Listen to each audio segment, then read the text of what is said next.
अस्सलाम वालेकुम स्टूडेंट्स, क्या हाल है? उम्मीद है खैरियत से होंगे। आज हम शुरू करने जा रहे हैं बायोलॉजी का चैप्टर 3 और इसमें हम पढ़ेंगे ब्लड सर्कुलेटरी सिस्टम के बारे में। इसमें क्या इंपॉर्टेंट चीज़ें हैं, क्या हाइलाइट्स हैं, इन सब का जिक्र अभी के अभी हो जाएगा। क्या शॉर्ट क्वेश्चन एमसीक्यू बनेंगे वो भी आपको बता दिए जाएंगे। ठीक है जी, चलते हैं आज के क्वेश्चन की तरफ और ये आपके पास है ब्लड या ह्यूमन ब्लड सर्कुलेटरी सिस्टम। इसमें सबसे पहले आपके पास छोटा सा इंट्रोडक्शन है। इस इंट्रोडक्शन को हम कंप्लीट करते हैं। जैसे मिसाल के तौर पर लिखा हुआ है यहाँ पर कि the blood is a type of connective tissue. तो कनेक्टिव टिश्यू को आपने यहाँ पे हाईलाइट कर लेना है।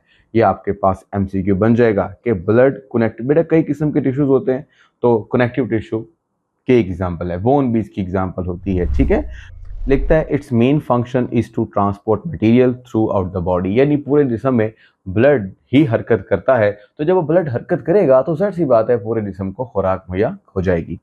लिखता है इट, और ये मैंने आपको वहाँ पे जब सिखाया था डाइजेस्टिव सिस्टम में, तो मैंने वहाँ बताया था आपको कि हमारा मेन मकसद जब एब्जॉर्प्शन होती है तो ब्लड के अंदर खुराक चले जाती है। अब ब्लड ने मूव करना है पूरे जिस्म के अंदर, तो इसका मतलब ये हुआ कि ब्लड सर्कुलेटरी सिस्टम का एक काम ये भी है कि वो पूरी बॉडी को वो सारा मटेरियल जो ज़रूरत होती है या जिन पार्टिकल्स की ज़रूरत होती है या कह लें प्रोटीन, कार्बोहाइड्रेट, फैट्स, सब पहुंचाई जाती हैं।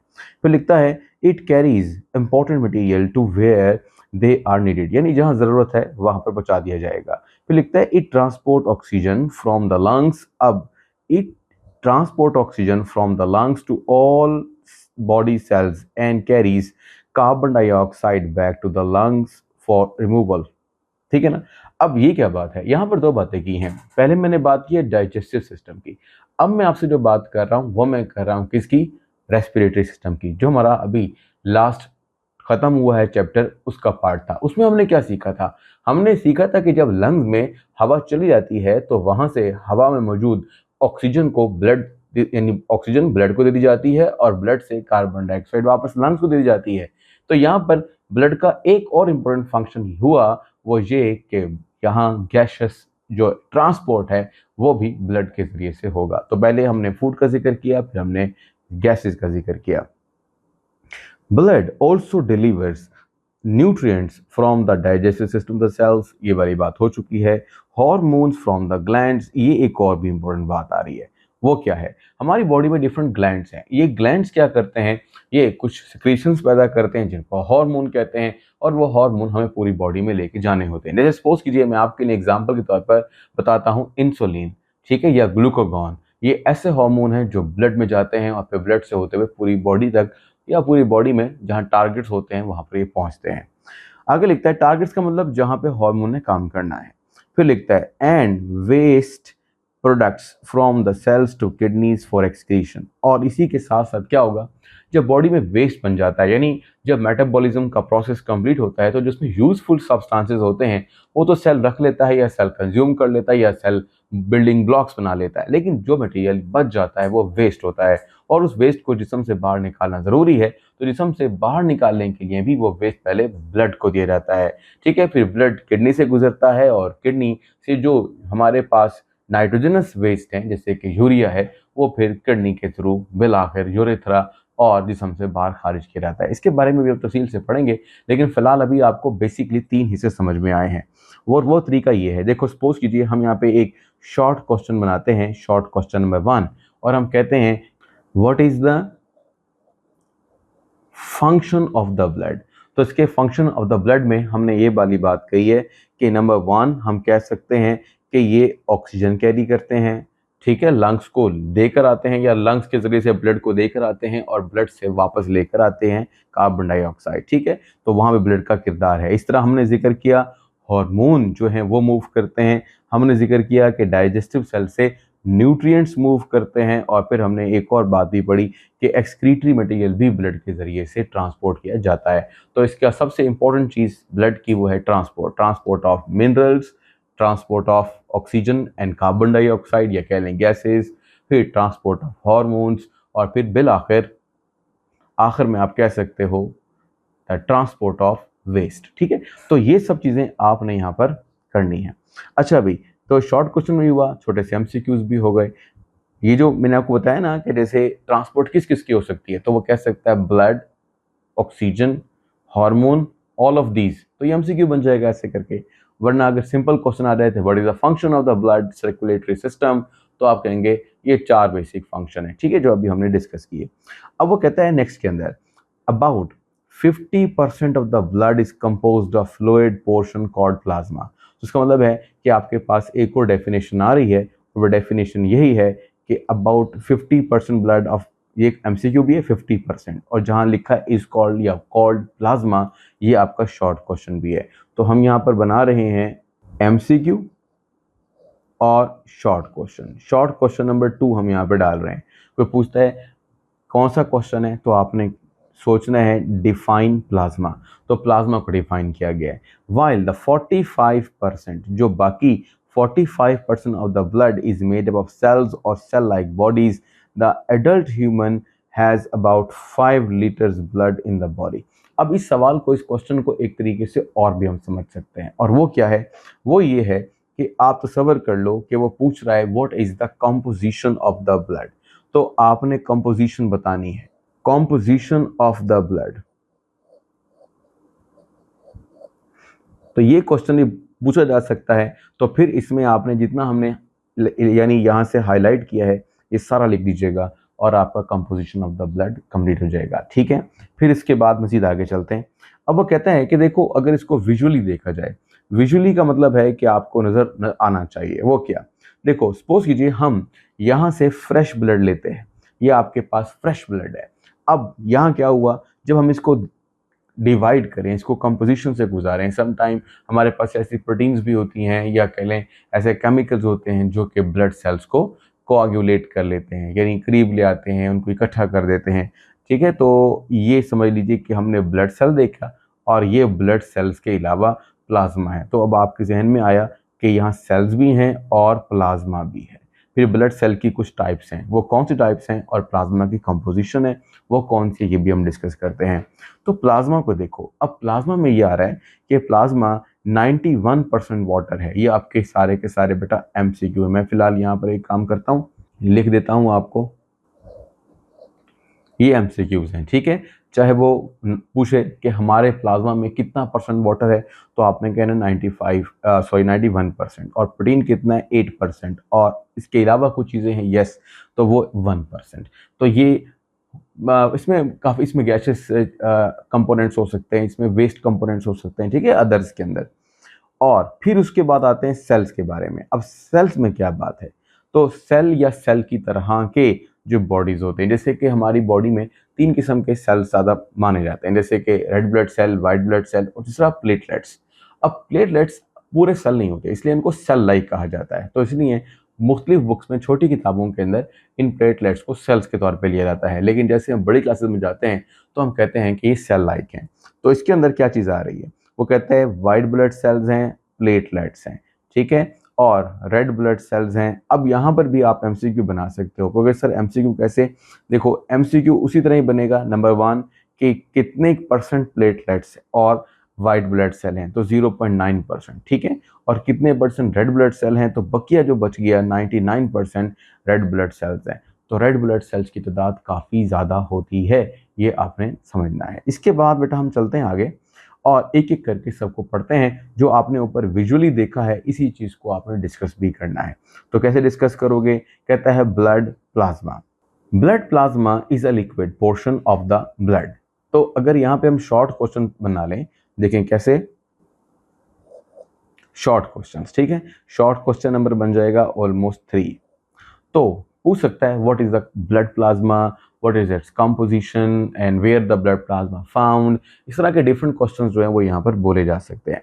तो यही आपने लिखना है, it is the liquid portion of the blood. ऊपर हम पढ़ कर आए कि ये वो पोर्शन है जो लिक्विड पोर्शन है, या जिसमें पानी ज़्यादा है, सिंपल सी बात ऐसे कहो। तो ये है liquid portion of the blood, जिसको हम बोल रहे हैं प्लाज्मा।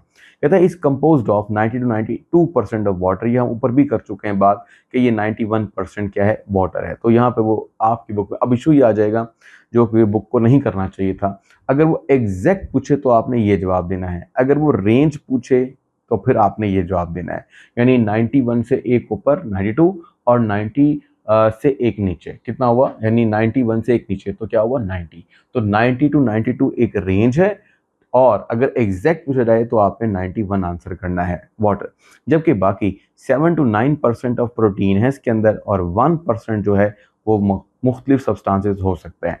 तो ये चीज़ आपकी बुक में थोड़ा सा इस तरह से है। अब वो लिखता है if fibrinogen is removed from the blood plasma the rest is called serum. ये भी आपके पास एक शॉर्ट क्वेश्चन है, शॉर्ट क्वेश्चन नंबर 4। और ये आपके पास क्या है जी, क्वेश्चन क्वेश्चन क्या है, क्वेश्चन है व्हाट इज सीरम। देखो होता क्या है, होता ये है कि हमारे पास क्या कहते हैं फिब्रिनोजन, फिब्रिनोजन का मतलब है फाइबर जनरेटिंग, फाइबर जनरेटिंग। हमारी जैसे सपोज कीजिए कि हमारे खून निकल आया कहीं पर, अब खून निकलेगा तो क्या होगा, उस जगह को उस जगह पे खून को रोकना होगा। कैसे, वहां पे एक जाल बनाते हैं, ठीक है, जिसको खुरंड भी बोल देते हैं। तो वो जो जाल सा बनता है ना खून को रोकने के लिए, वो फिब्रिनोजन है। तो कहते हैं अगर वो फिब्रिनोजन हम रिमूव कर दें ब्लड प्लाज्मा से, अब हम यहाँ पे लिख सकते हैं अगर आप चाहें तो, यहाँ पे क्वेश्चन में इस तरह से बना देता हूँ, वैसे तो आंसर वाज़ेह तौर पर लिखा हुआ है, लेकिन अगर आप यूँ लिखें plasma minus fibrinogen is equal to serum. अब आपको यह समझ में आया कि सीरम जो है वो तब होगा जब प्लाज्मा में से आप निकाल दोगे क्या, फिब्रिनोजन। ठीक है, इसको ऐसे कर। अब ये एक तरह का शॉर्ट क्वेश्चन ही बन गया, ये आपके पास एमसीक्यू भी बन गया। और फिर नेक्स्ट चलें, ये तो शॉर्ट क्वेश्चन हो गया यानी ब्लड प्लाज्मा। अगर आपने इतना लिखना है तो वो भी काफ़ी है, यानी थोड़ा सा ब्लड प्लाज्मा के बारे में बता दो जो हमने यहाँ जिक्र किया, और आप सीरम के बारे में बता दो।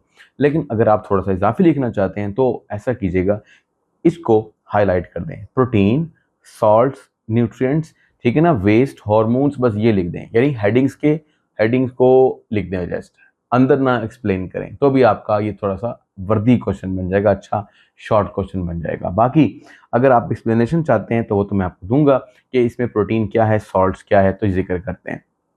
Antibodies are important plasma protein, ठीक है, antibodies are important plasma protein, क्योंकि अभी हम पढ़कर आए हैं कि 7 to 8% प्लाज्मा में प्रोटीन होते हैं। तो प्रोटीन कौन सी इंपॉर्टेंट है, एक प्रोटीन है एंटीबॉडीज।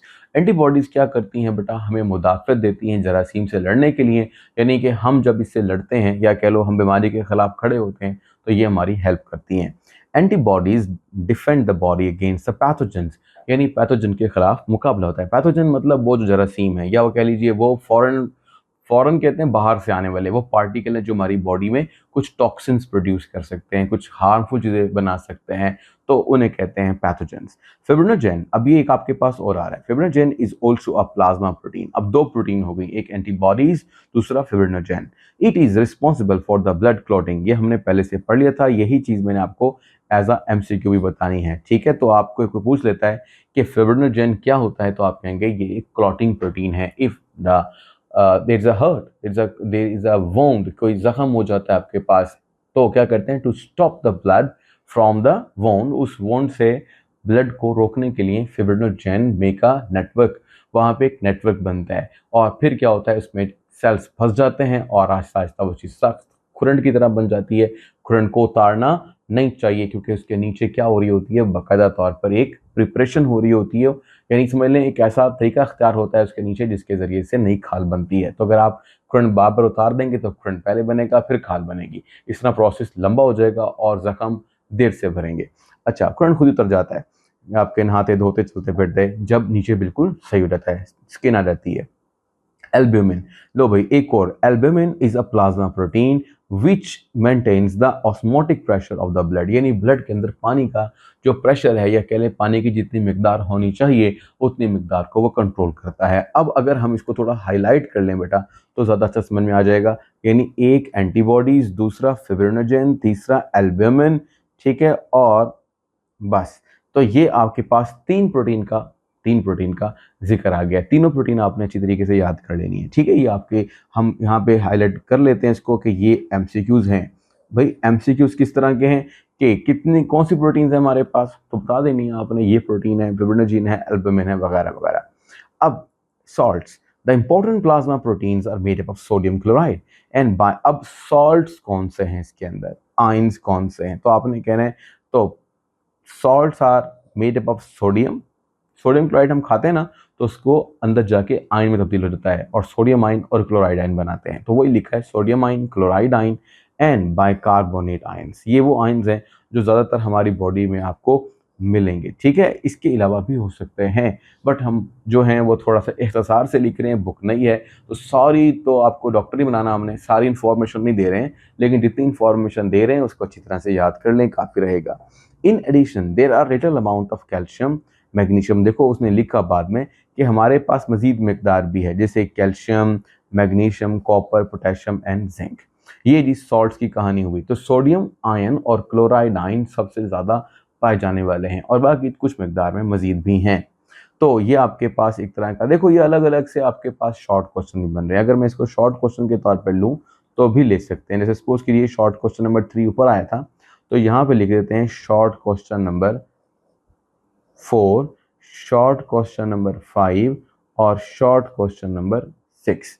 इस तरह से यानी कि प्रोटीन, सॉल्ट्स और न्यूट्रिएंट्स, इन सब का जिक्र हो रहा है। अब मजीद आगे चलते हैं, तो न्यूट्रिएंट्स, वेस्ट एंड हार्मोन्स के बारे में बात करते हैं। देखो इसमें क्या लिखता है, कहता है plasma containing nutrients like glucose, lipids, amino acids, glucose, lipids and amino acids etc. These nutrients enter into the blood from the digestive system। जाहिर सी बात है ये हमारे फूड के पार्टिकल्स हैं, तो फूड के पार्टिकल क्या करेंगे, डाइजेस्टिव सिस्टम में होंगे ना, फिर वहां से कहाँ आएंगे, ब्लड में आएंगे। The waste produced by the cells are also present in the plasma. कहता है सेल में जो इजाफी वेस्ट बनता है उस वेस्ट को भी रिटर्न किया जाता है ब्लड के अंदर, ताकि ब्लड क्या कर सके, उसको ले जाए। देखो वेस्ट कहाँ पहुंचेगा, वेस्ट किडनी तक जाएगा, ताकि किडनी वेस्ट, ये कौन सा वेस्ट है जो ब्लड के जरिए जा रहा है, ये वो वेस्ट है जो कि नाइट्रोजनस है, या जिसके अंदर कुछ ब्लड के पार्टिकल्स हैं, या बॉडी में ऐसी चीज़ें जो सरप्लस इजाफी हैं, फॉर एग्जाम्पल वाटर, वो भी कहाँ पहुंचेगा, किडनी में, और किडनी उसको यूरिन बनाएगी, तो इसलिए किडनी तक पहुंचेगा ब्लड, तो ये काम करेगा। और जब ब्लड पहुंचेगा हार्ट के अंदर तो उसका काम कुछ और होगा, और जब ब्लड पहुंचेगा लीवर पर तो फिर वहां पे फंक्शन कुछ और होगा। तो इस तरह से पार्टिकल्स हर जगह से हरकत कर रहे हैं, लेकिन अपनी रेलेवेंट प्लेस पर जाकर वो खत्म होते हैं, या डाइजेस्ट होते हैं, या एब्जॉर्ब होते हैं, या वो कोई गैसियस एक्सचेंज है तो गैसियस एक्सचेंज करते हैं। तो हर चीज का, या हर, चाहे फ्लूइड है, चाहे वो वेस्ट है, चाहे वो कह लो कि फूड पार्टिकल्स हैं, वो अपने टारगेट्स तक पहुंचते हैं। फिर लिखता है hormone secreted by the endocrine gland are also carried out by the plasma. ये सारी बातें अगर देखी जाए तो उसने हमें यहाँ पर थोड़े थोड़े मुनासिब अंदाज के अंदर करके दे दी हैं, ठीक है। तो अगर आप ब्लड प्लाज्मा का इंट्रोडक्शन भी लिखते हैं तो वहाँ पर भी इन चीज़ों का जिक्र बहुत मुख्तसर तरीके से है। अच्छा जी, अब चलते हैं मजीद आगे। अब आते हैं, लिखते हैं रेस्पिरेटरी गैसेस यानी कार्बन डाइऑक्साइड और वाटर के बारे में। पहले से जिक्र किया कि प्रोटीन जो है वो हमारी ब्लड के अंदर मौजूद है, ब्लड प्लाज्मा में सॉल्ट मौजूद है, और फिर जिक्र किया न्यूट्रिएंट्स और कुछ वेस्ट हार्मोन्स भी हैं, तो वो भी। अब आखिरी बात आ रही है और वो है रेस्पिरेटरी गैसेस, यानी कि हमारी बॉडी में रेस्पिरेटरी गैसेस कौन सी हैं, हम पढ़ाए हैं कार्बन डाइऑक्साइड और वाटर। तो उसमें वो क्या कहता है, इसमें वो कहता है कि small amounts of carbon dioxide and oxygen are dissolve in the plasma. और जाहिर सी बात है, हम कहते हैं कि हम जब ब्लड को गुजारते हैं, कहाँ से गुजारते हैं ब्लड को, जब ब्लड को गुजारते हैं लंग्स में से, तो वहाँ पर ऑक्सीजन ले ली जाती है ब्लड में, और ब्लड में जो पहले से मौजूद कार्बन डाइऑक्साइड होती है वेस्ट के तौर पर, वो वापस कर दी जाती है। तो यही बात, दोनों गैसेस को रेस्पिरेटरी गैसेस कहते हैं। ऑक्सीजन इज, कहता है oxygen is mainly carried out by RBC, but about 1.5% of oxygen is, अब देखो 1.5% of oxygen is also present in the plasma। अब आपको दो तरह से उसने बात समझाई है। पहली बात उसने ये कही है कि ऑक्सीजन ज़्यादातर आरबीसी के थ्रू, अब देखो आरबीसी मतलब रेड ब्लड सेल्स। अब हमारी बॉडी में हम पढ़ाए थे दो किस्म के क्या, एक तो हमारे पास ब्लड के अंदर क्या था, प्लाज्मा और ब्लड सेल्स। तो हम जिक्र तो सारा ब्लड प्लाज्मा का ही कर रहे हैं, लेकिन वो कहता है कि ऑक्सीजन का मेन पोर्शन जो होता है वो रेड ब्लड सेल कैरी करते हैं, लेकिन साथ वो ये भी कह रहा है कि कुछ मिकदार प्लाज्मा में डिसॉल्व होकर भी चलती है, और वो कितनी मिकदार है, 1.5%, ठीक है। तो इसलिए आपने इसको एमसीक्यू के तौर पर लेना है, मैं लिख देता हूँ एमसीक्यू, और इसके साथ साथ ये एमसीक्यू है बेटा, ठीक है, ये बेसिक इंपॉर्टेंट ट्रेन हिस्सा है। अब नेक्स्ट चलो, कहता है Similarly, about 5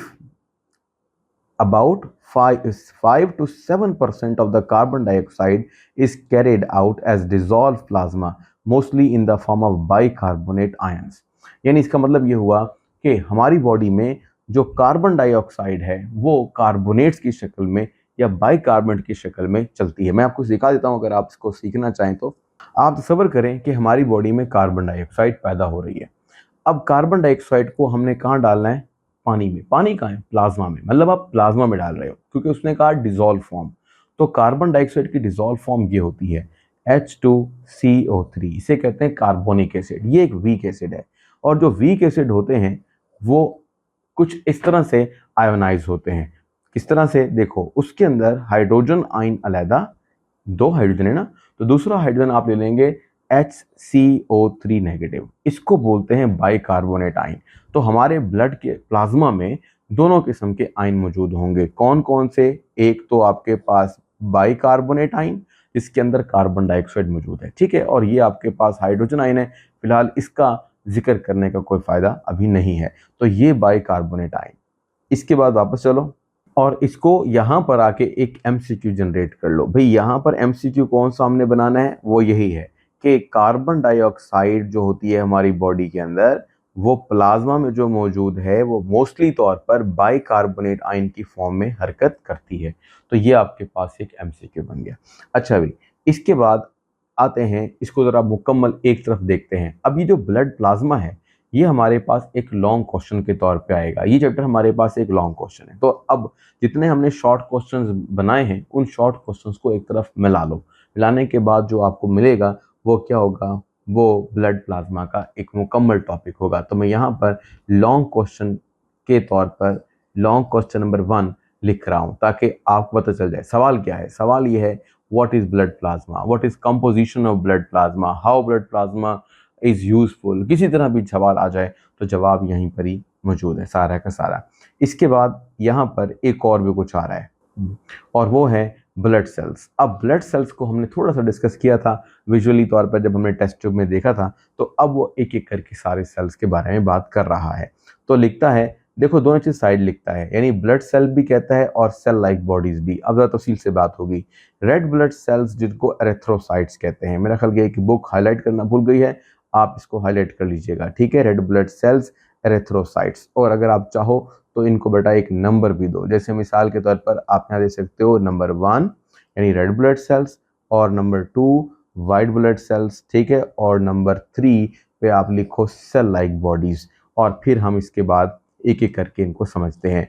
तो यहाँ पर वो लिखता है, red blood cells are disc shaped biconcave cells, ठीक है ना, with a depression at the center. अगर आप इस सेल को गौर से देखें तो ये आपके पास एक सेल है, यानी थोड़ा सा ज़रा इसको हम एक सेल, चलो ये ले लेते हैं।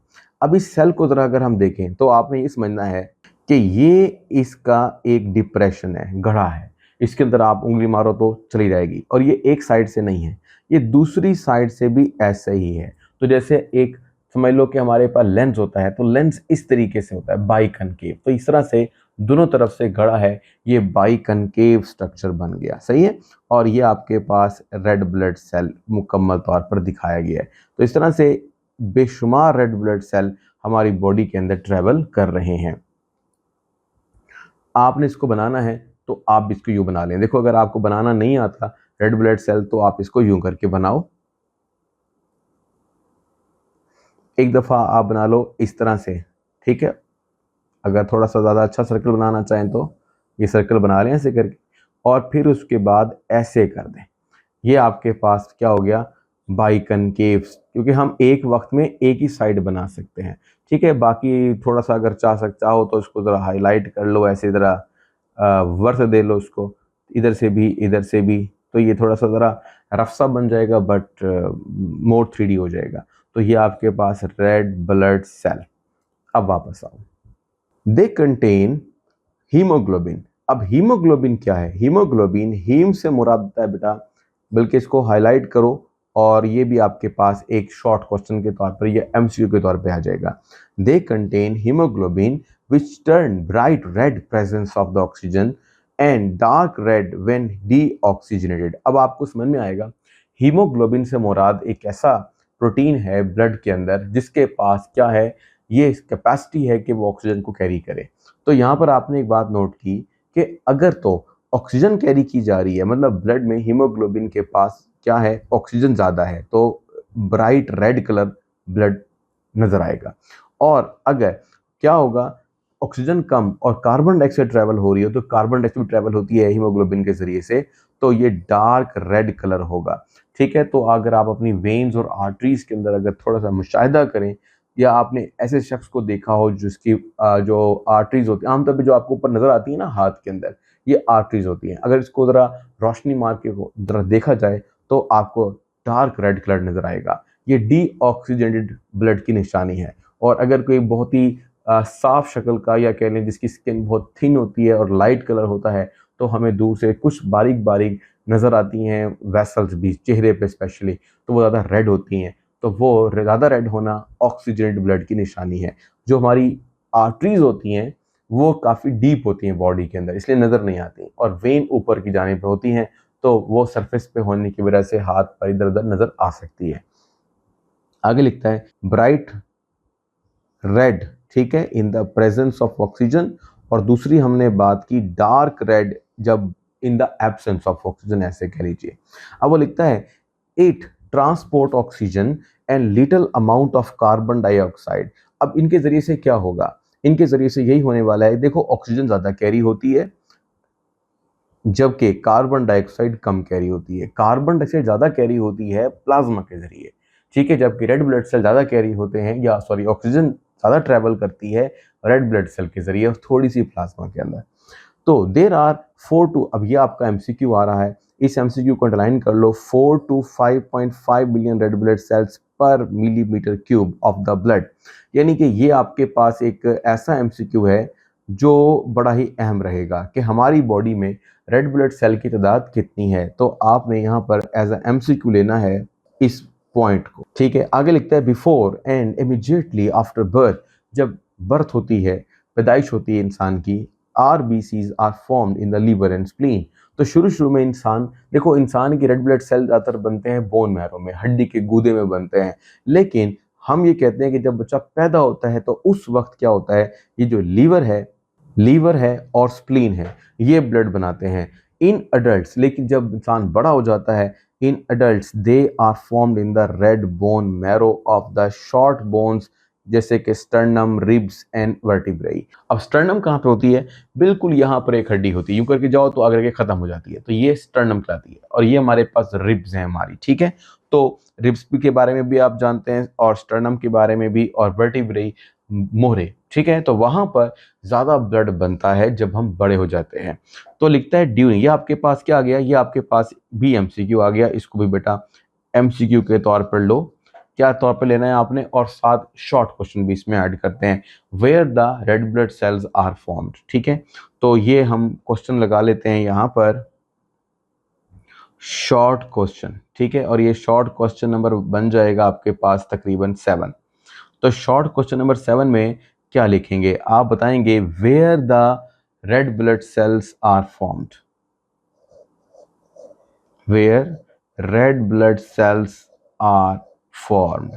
तो आपने इस सवाल के दो हिस्से कर लेने हैं। आपने कहना है जब छोटे बच्चे होते हैं तो उस वक्त क्या होता है, ये बच्चे पैदा होते हैं उस वक्त क्या होता है, स्प्लीन और लीवर में ब्लड सेल बनते हैं, रेड ब्लड सेल, और जब बड़े होते जाते हैं तो फिर क्या होता है, हड्डियां ताकत होती चली जाती हैं, तो शॉर्ट बोन्स के अंदर या शॉर्ट बोन मैरो के अंदर रेड ब्लड सेल्स बनते हैं।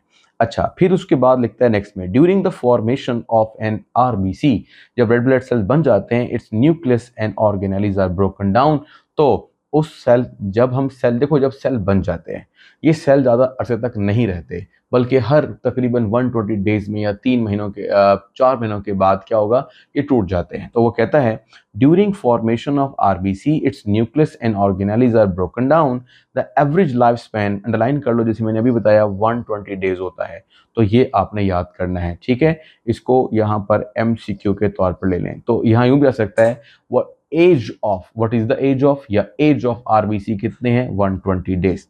और द, और ये होता है कि जब सेल बनते हैं ना तो उसमें न्यूक्लियस मौजूद होता है, लेकिन जब सेल थोड़े मैच्योर हो जाते हैं, यानी कुछ महीने गुजरते हैं, क्योंकि 4 महीने तो टोटल उम्र है इनकी, तो इनका न्यूक्लियस खत्म हो जाता है। न्यूक्लियस के होने से एक्टिविटीज जारी रहती हैं, तो एक लंबा सेल या लंबे उम्र का सेल जो होता है उसमें न्यूक्लियस को रखा जाता है। तो अल्लाह ताला ने क्या किया है, जरा एनर्जी, क्योंकि न्यूक्लियस रहेगा तो खाएगा पिएगा रहेगा, मतलब अपनी आपको मेंटेन करेगा, तो ये फायदा रहता है कि न्यूक्लियस खत्म कर दिया जाता है। इस तरह ये सेल सेल्फ सस्टेन रहते हैं, बस इनकी खास उम्र होती है, उस वक्त तक जिंदा रहते हैं, उसके बाद खत्म हो जाते हैं। When RBC complete their age, they are removed by spleen and liver। और जब ये मर जाते हैं तो क्या होता है, तो वो कहता है RBC complete their age, they are removed by spleen and liver। Spleen कहते हैं तिल्ली को, ठीक है, अगर आपने नाम सुना है तिल्ली। अच्छा, और लीवर जो है उसे कहते हैं जिगर। तो इसलिए जिगर और तिल्ली जब आप कभी जानवरों के काटते हैं तो क्या होता है, उसके अंदर ज़्यादा खून सा होता है, तो उसे काटेंगे तो वो एक आम गोश्त के निस्बत अलग दिखता है। नेक्स्ट पार्ट आ रहा है डी वाइट ब्लड सेल। अब वाइट ब्लड सेल क्या कहता है, तो नेक्स्ट है दी वाइट ब्लड सेल्स। अब white blood cells are colourless and have irregular shape. अब इनकी जो शक्ल है, ये अगर आप अपनी बुक में देखें तो आपको नजर आ जाएगी। देखो, ये आपके पास एक यहां पर ये शक्ल दिखाई गई है, ये आपके पास एक इरेगुलर सी शेप है, ठीक है। इसके अलावा अगर हम खुद बनाना चाहें तो मैं आपको बना के दिखाता हूँ आपने वाइट ब्लड सेल को कैसे बनाना है। आपने जस्ट एक काम करना है, आप ही सोचो कि ये है जी एक इरेगुलर शेप, ठीक है, ये आपके पास वाइट ब्लड सेल है। मुश्किल लगा आपके पास white blood cell. White blood cell में न्यूक्लियस भी होता है, सम टाइम न्यूक्लियस मुख्तलिफ शेप्स के होते हैं, तो इसके अंदर न्यूक्लियस भी है, और इसके अंदर जाहिर सी बात है साइटोप्लाज्म भी मौजूद है। तो इस तरह वाइट ब्लड सेल की कोई खास शेप नहीं होती है, ठीक है। मैं फिलहाल ज़्यादा कॉम्प्लेक्स शेप बना रहा हूँ क्योंकि ना इसमें लोब्स होती हैं, जैसे ये एक लोब हो गया, ये दो, ये इस तरह से भी हो सकता है, लोब्स भी हो सकती हैं, तो ये आप मुख्तलिफ तरह से इसको बना सकते हो। इरेगुलर शेप है, कोई खास शेप इसकी रेड ब्लड सेल की तरह की नहीं है। अब चलो वापस, कहता है कि वाइट ब्लड सेल, जिसे हम WBCs भी बोलते हैं, are colourless and have irregular shape. और उनकी शक्ल कोई खास शक्ल नहीं है बल्कि irregular shape. They are formed in the red bone marrow. ये कहाँ बनते हैं, ये भी बोन मैरो में बनते हैं, जैसे आपको रेड ब्लड सेल में बताया था। तो ये आपके पास एक MCQ है कि कहाँ बनते हैं वाइट ब्लड सेल, तो हमने कहना है बोन मैरो में बनते हैं। सम WBCs mature in the lymph nodes. ये लिम्फेटिक सिस्टम हम पढ़ेंगे तो तफसील से पढ़ेंगे। हमारी बॉडी में एक ब्लड सर्कुलेटरी सिस्टम भी है जिसमें खून दौड़ता है, और इसी तरह से एक और सर्कुलेशन का सिस्टम है, वहाँ पे भी नालियों का निज़ाम है, उसको लिम्फेटिक सिस्टम कहते हैं। तो लिम्फेटिक सिस्टम में नालियों में कुछ जगहों पर थोड़े मोटी जगह हो जाती है, या कह लो वहाँ पर गिल्टियाँ सी या गुठलियाँ सी नज़र आती हैं, उनको लिम्फ नोड्स बोलते हैं। तो उन लिम्फ नोड्स के अंदर भी वाइट ब्लड सेल्स बनते हैं। इनका काम हमारी बॉडी को मजबूत करना है, जरासीम के खिलाफ लड़ना है। कहता है टॉन्सिल्स। टॉन्सिल कहते हैं ये गले के अंदर खास, यानी समझ लें दो हमारे पास गदूद बोलते हैं, इसको हम ग्लैंड्स बोलते हैं, तो यहाँ पर ही बन सकते हैं। और थाइमस, ये हमारे समझ लें गले के ऊपर की जानिब यहाँ पर एक ग्लैंड है। और स्प्लीन तिल्ली है जो कि लीवर के साथ मौजूद होती है। तो ये आपके पास मुख्तलिफ जगह हैं। इसी तरह से हम यहाँ पे एक शॉर्ट क्वेश्चन बना सकते हैं। तो शॉर्ट क्वेश्चन क्या है, इसको हाईलाइट कर लेते हैं कि जो आपके पास वाइट ब्लड सेल्स हैं ये कैसे हैं या कहाँ बनते हैं। अगर बात करते हैं इनकी थोड़ी सी इंट्रोडक्शन की, तो आपको ये पहली लाइन भी लिख लेनी चाहिए। इनको ज़रा मैं अलग से हाईलाइट कर देता हूँ क्योंकि क्वेश्चन दो तरह से बन सकते हैं। इसकी शेप क्या है, ये कलरलेस है, ये तो MCQs में आ जाएगा, ठीक है। बोन मैरो में बनते हैं, ये MCQ में आ जाएगा। कहाँ कहाँ बनते हैं, MCQs में आ जाएगा। लेकिन अगर आप इन सबको मिला के लिखो तो ये एक शॉर्ट क्वेश्चन बन सकता है। तो देखो यहाँ पर हम शॉर्ट क्वेश्चन लेते हैं, शॉर्ट क्वेश्चन नंबर तकरीबन 8। अब इस क्वेश्चन में क्या क्या पूछा जाएगा, पूछा जाएगा कि कहाँ बनते हैं कौन, वाइट ब्लड सेल्स। तो आपने जवाब देना है, यहां से शुरू करना है। They are formed in the red bone marrow. Some white blood cells कहाँ बनते हैं, lymph nodes, tonsils, thymus and spleen में। और अगर क्वेश्चन कुछ यूं आ जाता है कि right what is white blood sales, ठीक है ना, हाउ दे आर फॉर्म्ड, तो फिर आपको चाहिए कि फर्स्ट लाइन भी लिख लो ताकि आपके पास एक अच्छी इंफॉर्मेशन बन जाए। अब मजीद आगे चलते हैं। कहता है white blood cells are larger in size and less in numbers. ये white blood cell red blood cell की निस्बत क्या होते हैं, साइज में साइज में बड़े होते हैं लेकिन तादाद में कम होते हैं। एन एवरेज, अब ये आपके पास एक दोबारा से एमसीक्यू आ रहा है, जैसे वाइट ब्लड सेल के लिए रेड ब्लड सेल के लिए आया था, इस तरह वाइट ब्लड सेल का भी आपके पास एक एमसीक्यू आ रहा है। 7000 आरबीसीज पर cubic millimetre of the blood. अब सवाल ये बता होता है कि 7000 है और वहाँ सर आपके पास 4, भाई 4 के या 4 to 5.5 मिलियन लिखा है, मिलियन, और यहाँ 7000 है, ठीक है। तो वहाँ आपके पास समझ लें 40-50 लाख और यहाँ 7000, तो वाकई तादाद में तो फ़र्क है एक ख़ास इलाके में। इसको 1 मिलीमीटर या 1 क्यूबिक मिलीमीटर बोलते हैं। तो लिखता है of the blood is present with in the normal range of adults, ठीक है। ये हमारे जो बड़े उम्र के लोग होते हैं उनमें ऐसा होता है। They defend the body against the disease. अब इसका फंक्शन क्या आता है, तो ये आपके पास एक ये भी शॉर्ट क्वेश्चन बन सकता है कि what is the function of, जैसे ऊपर लिखा था नीचे भी ऐसा है, function of white blood cell. तो आपने कहना है white blood cell defend the body against the disease, ये बीमारियों से बचाता है। And their life span depend upon the needs, और ज़रूरत के मुताबिक इसके जो एज है ना वो कंप्लीट होती है। जैसे सपोज कीजिए हम कह रहे थे रेड ब्लड सेल तो 120 दिन बाद खत्म हो जाएंगे, तो वाइट ब्लड सेल कब खत्म होंगे। देखो वाइट ब्लड सेल समझ लो एक सेल है, ये पड़ा हुआ है, इसका काम ये है कि इसने जरासीम जो हमारी बॉडी में दाखिल होगा उसे पकड़ना है।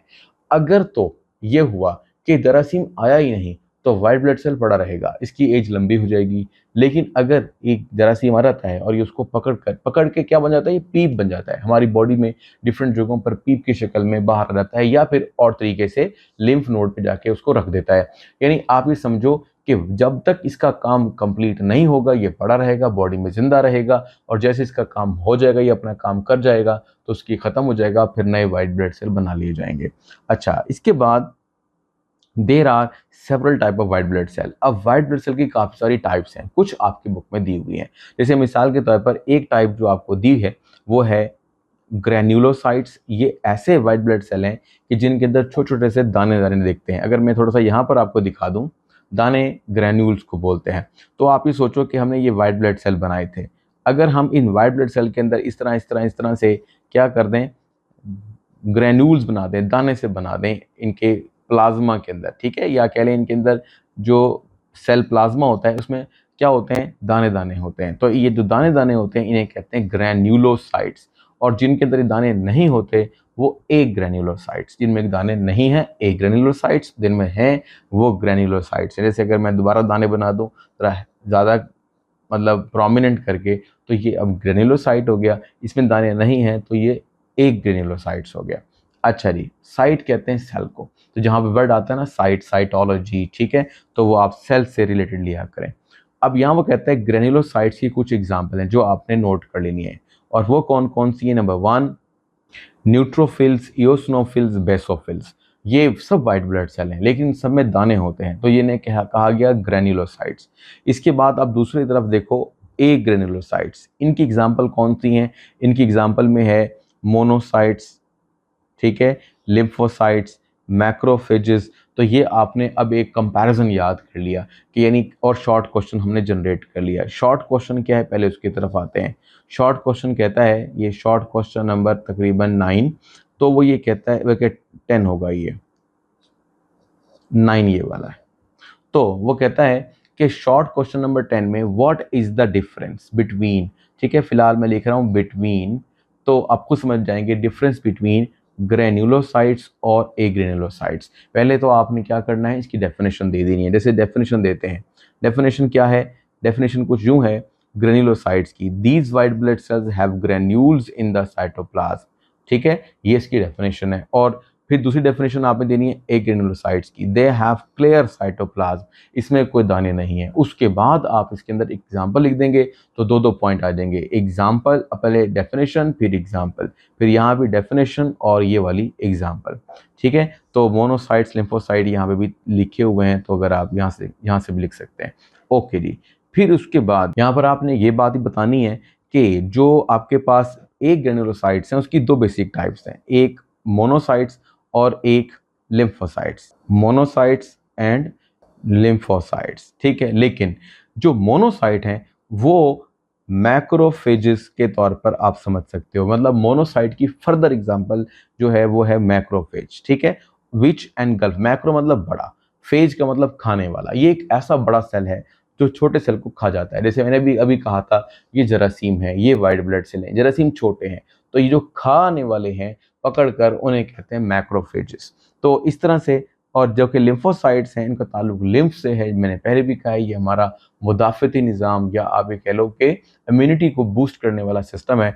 तो लिम्फोसाइट्स हमारी इम्यूनिटी को कैसे बूस्ट करते हैं, make antibodies against the pathogen. वो जरासीम जो हमारे जिस्म में दाखिल होते हैं उसके खिलाफ एंटीबॉडीज बनाते हैं। तो ये जी आपके पास फंक्शंस भी आ गए, लेकिन फंक्शन आपको लिखने की जरूरत नहीं है। पर जैसे शॉर्ट क्वेश्चन हमने बनाया, what is difference between granulocytes और एक ग्रेन्युलोसाइट्स, तो वो काफी रहेगा। इसके बाद नेक्स्ट पे आते हैं। नेक्स्ट क्या कहते हैं बेटा जी, कहता है सेल लाइक बॉडीज। अब हम सेल तो पढ़ चुके हैं, white blood cell, white blood, red blood cells. तो सेल लाइक बॉडीज क्या है, जिनका एक नाम है प्लेटलेट्स, अगर आपने इस नाम से पहले पढ़ा है, या फिर थ्रोम्बोसाइट्स भी इसका नाम है। अगर हम थोड़ा सा जरा एहतियात से समझें तो देखो बेटा, जो रेड ब्लड सेल थे ना उन्हें कहते हैं एरिथ्रोसाइट्स, जो व्हाइट ब्लड सेल है उन्हें कहते हैं ल्यूकोसाइट्स, ल्यूको मतलब कलरलेस, और जो आपके पास प्लेटलेट्स हैं उनका नाम है थ्रोम्बोसाइट। थ्रोम्बस कहते हैं मजमूए को, या करें ऐसे सेल जो जगह पे इकट्ठे हो जाएं। तो इस तरीके से, क्योंकि इकट्ठे होकर खून रोकते हैं, कब, जब खून जिस्म से बाहर आ रहा होता है, छोटे सुराखों से, छोटे वॉन्ड से, छोटे जख्मों से। अगर बड़ा जख्म हो गया, गहरा जख्म हो गया, फिर ये काम नहीं करते। अच्छा जी, platelets are not whole cell. Platelets को हम सेल लाइक क्यों कह रहे हैं, क्योंकि ये एक मुकम्मल सेल नहीं है। They are small fragments of a large cell, ये बड़े सेल के छोटे टुकड़े होते हैं, ऑफ द बोन मैरो, जो बोन मैरो से आते हैं। प्लेटलेट्स लैक अ न्यूक्लियस, इनमें न्यूक्लियस भी नहीं होता। अब देखो, रेड ब्लड सेल में न्यूक्लियस सिर्फ तब होता है जब रेड ब्लड सेल बनते हैं। व्हाइट ब्लड सेल में न्यूक्लियस होता है पूरी जिंदगी। और जो प्लेटलेट्स हैं वो चूंकि सेल ही नहीं है बल्कि सेल के छोटे टुकड़े हैं, तो उनमें न्यूक्लियस भी नहीं होता। तो ये अगर आपसे कोई कंपैरिजन पूछ लेता है, what is difference between RBC, ठीक है, डब्ल्यूबीसी और प्लेटलेट्स, तो फिर आप ये वाला जवाब देख सकते हो। ठीक है, तो फिलहाल मैं यहाँ पर एक शॉर्ट क्वेश्चन क्रिएट कर रहा हूँ। शॉर्ट क्वेश्चन आपके पास नंबर 11, जिसमें वो पूछ सकता है what is platelets, what are platelets, what are thrombocytes, ऐसे व्हाट इज अ फंक्शन। ठीक है, तो कुछ भी बेसिक सा जो सवाल का जवाब है वो यहाँ पर है, वो हम दे देते हैं। जैसे हम कहेंगे कि प्लेटलेट्स आर, ठीक है, पूरे सेल नहीं होते, वो बड़े सेल के छोटे टुकड़े होते हैं जो कि बोन मैरो में बनते हैं। और प्लेटलेट लाइक द न्यूक्लियस, में न्यूक्लियस भी नहीं होता, और उनकी ज़िंदगी 7 से 12 दिन तक होती है। और इसकी तादाद हमारी बॉडी में, ज़्यादा से ज़्यादा छोटे टुकड़े हैं सेल के तो तादाद बढ़ जाएगी। तो 250,000 प्लेटलेट्स होते हैं हमारी बॉडी में पर क्यूबिक मिलीमीटर। तो ये तो अगर आपने लिख दिया, ये आपके सवाल का एक सिंपल आंसर हो जाएगा, जिसमें आप प्लेटलेट्स का इंट्रोडक्शन दे रहे हो और उसके बारे में बात समझा रहे हो। अच्छा, फिर उसके बाद आखिरी में आती है छोटी छोटी बातें, उसको भी कवर करते हैं। कहते हैं when a blood vessel is damaged, the platelets, जैसे मैंने अभी कहा खून कहीं से निकलने लग गया है, तो platelets gather at the damage site here, वो यहाँ पर आकर जमा हो जाएंगे and convert plasma protein fibrinogen, और जो हमारी ब्लड प्लाज्मा में फिब्रिनोजेन मौजूद है, यानी फाइबर पैदा करने वाली, वो फाइबर पैदा करेगी, यानी फेब्रिन में तब्दील हो जाएगी। ठीक है, और इस तरीके से वहाँ पे धागे रेशे बनेंगे। The fibrin molecule forms a network, जिसे मैंने पहले भी कहा था कि ये एक नेट लाइक बनाते हैं, ट्रैप्स रेड ब्लड सेल, जिसके देखो ये समझ लो ये बन गए ट्रैप्स, जगह जगह धागे आ गए। जब वहाँ से खून निकलने की कोशिश करेगा तो न्यूक्लियस, या कह लें अपना सेल्स जो है वो वहाँ पे फंस जाएंगे, और इस तरह से खून बाहर नहीं निकल पाएगा। तो यहाँ पे लिखता है the mass of fibrin and RBC hardens, वो काफ़ी सख्त हो जाएगा, जिसको हमने क्लॉट कहा था, जिसको हमने खुरंड कहा था। This hard mass is called clot. ठीक है, तो ये आपके पास क्लॉट की डेफिनेशन भी आ रही है, तो ये भी आप कर सकते हैं। क्लॉट मतलब जहाँ पर बहुत सारे सेल जम जाएं। तो द क्लॉट प्रिवेंट्स, अब जब क्लॉट बन जाएगा यानी उस जख्म के ऊपर, तो क्या होगा, the clot prevents bleeding until the damage vessel is repaired. कहते हैं यहाँ पर खून को रोक दिया जाता है, फिर वहाँ पे क्या होता है, जहाँ से ब्लीडिंग होती है उस जगह को सही किया जाता है, और उसका डैमेज खत्म हो जाने के बाद फिर वो क्लॉट भी उतर जाता है, या कह लें खत्म हो जाता है। ये चीज़ यहाँ पे दिखा रहे हैं, देखो ये जगह वो है जहाँ से वेसल टूट गई है। अब यहाँ पर ब्लड सेल्स आकर नेटवर्क की वजह से फंस गए हैं, यानी यहाँ क्या आ गया है, फाइब्रिन आ गया है। अब यहाँ पर क्या आ गया है, यहाँ पर एक नेटवर्क सा बन गया है, तो उस नेटवर्क का हम नाम क्या रखेंगे, फाइब्रिन। यानी ये रेशे हैं जो यहाँ पर आकर खून को रोक रहे हैं। और जब ब्लड सेल यहाँ पर रुक जाते हैं काफ़ी वक्त के लिए तो खून रुक जाता है, ज़ाहिर सी बात है, और फिर ये जो आपके पास लेयर है यहाँ पे ये मुकम्मल हो जाती है। ठीक है बेटा, तो ये आपने एहतियात से समझ लेनी है बात। लो भाई, यहाँ तक तो हमने red blood cell, white blood cell और प्लेटलेट्स का तस्वर भी दिया, क्वेश्चंस भी बनाए। अगर मैं थोड़ा सा एक क्वेश्चन और यहाँ पे जनरेट कर दूँ, ये भी आप देख लो। शॉर्ट क्वेश्चन, शॉर्ट क्वेश्चन क्या है कि how blood is prevented to flow from the body, यानी सिंपल अगर हम इसको बना लें तो खून को कैसे रोका जाता है, या what is the function of platelets, platelet function कैसे करते हैं। तो मैं फिलहाल आसान तरीके से लिख देता हूँ what is the function of platelets, या अगर वो बना के दे देता है क्वेश्चन थोड़ा सा अच्छा करके कि हाउ ब्लड इज क्लॉटेड या how blood is prevented for the body to flow, अगर ब्लड को रोकना तो क्या करना होगा। तो बेटा इसका सवाल का जवाब आप जो लेंगे वो फिर यहीं से लेंगे। ठीक है, when the blood vessel is damage, यहाँ से शुरू करके इसको मैं रेड कलर में डाल देता हूँ। हाँ जी, तो ये सारा बेटा आपको करना पड़ेगा। ये फिब्रिन बनाता है, फिर सेल्स के ट्रैप हो जाते हैं, क्लॉट बनाते हैं और फिर वो डैमेज रिपेयर हो जाता है। तो यहाँ तक आपने इस सवाल को करना है। इसमें कोई ज़्यादा असल में कोई बहुत बड़े कॉन्सेप्ट्स नहीं थे, बस छोटी छोटी इन्फॉर्मेशन है। तो ये इन्फॉर्मेशन कर लें कि मैंने यहाँ बता दिया पस आपको। ठीक है, पस यानी पीप, जब छोटे छोटे फेजेस को या कह लो कि जरासीमों को बड़े मैक्रोफेजेस भी बोलते हैं, मैक्रोफेगस सेल्स भी बोल सकते हैं, तो जो बड़े वाइट ब्लड सेल हैं खा जाते हैं, तो वो खाने के बाद क्या करेंगे, ट्रैप करने के बाद, खाने का मतलब ये होता है कि वो अपनी बॉडी के अंदर ले जाते हैं उसको। जो वो ले जाते हैं, जैसे ये देखो, ये सारे के सारे आपके पास क्या हैं, यहाँ पर ये हैं जी जरासीम। अभी सारे कहाँ जा रहे हैं, बॉडी के अंदर जा रहे हैं। फिर ये सेल कहाँ जाएगा, तो वो कहता है ये सेल जाएगा जिस्म से बाहर। कैसे जाएगा, तो एक छोटा सा दाना निकलेगा जिसमें पीप होगी यानी पस, और वो पस जिस्म से बाहर निकल जाएगी। ठीक है, जब आप उसे दबाते हैं या खुद भी निकल जाती है, और इस तरीके से बॉडी अपना बेसिक इम्यून सिस्टम बरकरार रखती है और जरासीमों को जो अंदर दाखिल होते हैं इस शक्ल में ही बाहर निकालती है। इसको कहते हैं पस। ठीक है, तो यहाँ लिखा हुआ है macrophage die in the process of killing, यानी मैक्रोफेज वाइट ब्लड सेल वो खुद भी मर जाते हैं जब वो जर्म्स को एनगल्फ करते हैं, खाते हैं, मारते हैं। The dead cells accumulate, dead cell कहाँ जमा हो जाते हैं, बॉडी के किसी हिस्से में, एंड वाइट सब्सटेंस बन जाते हैं जिसको पस बोलते हैं। Seen at the infection site, जो आपको कहाँ नजर आती है, जहाँ पे इन्फेक्शन होता है, यानी पीप वहाँ नजर आएगी जहाँ पर इन्फेक्शन हुआ। तो बहरहाल ये जो पीप है या पस है, ये जिस्म से बाहर निकाल दी जाएगी और काम हो जाएगा ख़त्म। ठीक है बेटा, तो यहाँ तक था आपका आज छोटा सा काम। इंशाल्लाह नेक्स्ट पॉइंट भी हम जल्दी से कवर करेंगे, और जो केमिस्ट्री है उसके भी 3 चैप्टर एंड हो चुके हैं। अगर आपने नहीं देखे तो बेटा ज़रूर देख लीजिएगा, ताकि आपकी तैयारी सही तरीके से चलती रहे। और सब्सक्राइब किए बगैर तो बिल्कुल ही नहीं जाना, बल्कि दूसरों के साथ शेयर भी करना है, ताकि इतनी यूज़फुल इन्फॉर्मेशन जो आपको मिल रही है इसके सिर्फ आपको फ़ायदा ना हो, सबको फ़ायदा हो। ठीक है बेटा, अपना ख्याल रखिएगा। इंशाल्लाह मुलाकात करते हैं अगले लेक्चर में।